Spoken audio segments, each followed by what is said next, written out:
एक गांव में दो भाई अपने अपने परिवार के साथ रहते थे। एक भाई अमीर था तो दूसरा गरीब।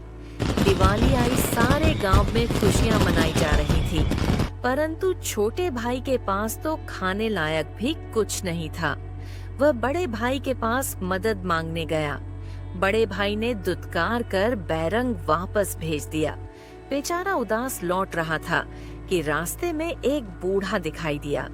बूढ़े के पास लकड़ियों का एक बड़ा सा गट्ठर था। बूढ़े ने उससे पूछा, क्या बात है बेटे, बहुत उदास हो? दिवाली पर तो खुश होना चाहिए।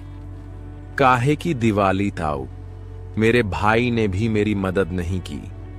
मेरा परिवार भूखों मर रहा है और मैं कुछ नहीं कर पा रहा।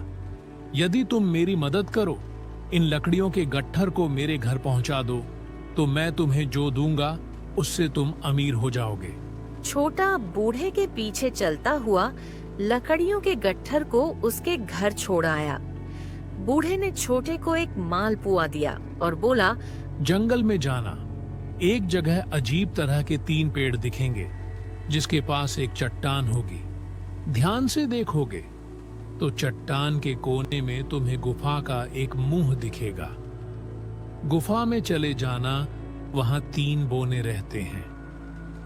मालपुआ उन्हें बहुत पसंद है, वैसे किसी भी कीमत पर छोड़ेंगे नहीं। तुम उनसे धन नहीं मांगना, बल्कि कहना, मुझे पत्थर की चक्की दे दो। छोटा भाई गुफा में जा पहुंचा। उसके हाथ में मालपुआ देखकर एक बौना बोला, ये मुझे दे दो, मैं तुम्हें इसके बदले में जो कहोगे दे दूंगा। मुझे बस अपनी पत्थर की चक्की दे दो। चक्की लेकर छोटा जैसे ही चलने लगा, बोना बोला, ना इसे मामूली चक्की ना समझना। इसे घुमाने पर तुम जो मांगोगे इसमें से निकलता रहेगा।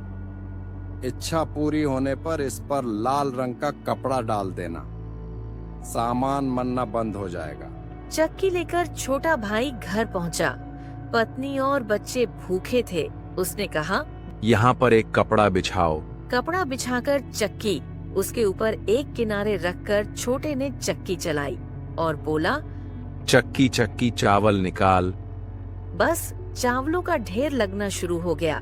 लाल कपड़े से चक्की को ढककर छोटे ने फिर कपड़ा हटाया और दोबारा चक्की चलाकर बोला, चक्की चक्की दाल निकाल। ढेरों दाल निकलती रही।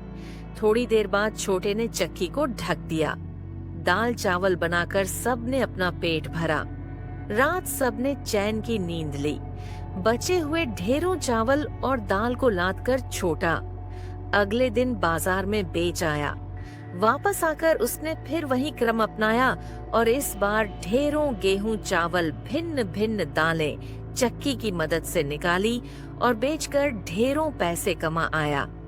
दिनों में ही वे अपने भाई से भी ज्यादा अमीर हो गया। चक्की की मदद से कभी घी, कभी तेल, कभी नमक, कभी मसाले, कभी बादाम, कपास, जो चाहे उसे प्राप्त होता रहता था। बड़ा भाई उसकी खुशहाली से जलने लगा। उसने सोचा, चंद दिनों पहले तो यह भूखों मर रहा था, अब इसके हाथ क्या लगा जो यह मुझसे भी ज्यादा धनी हो गया है।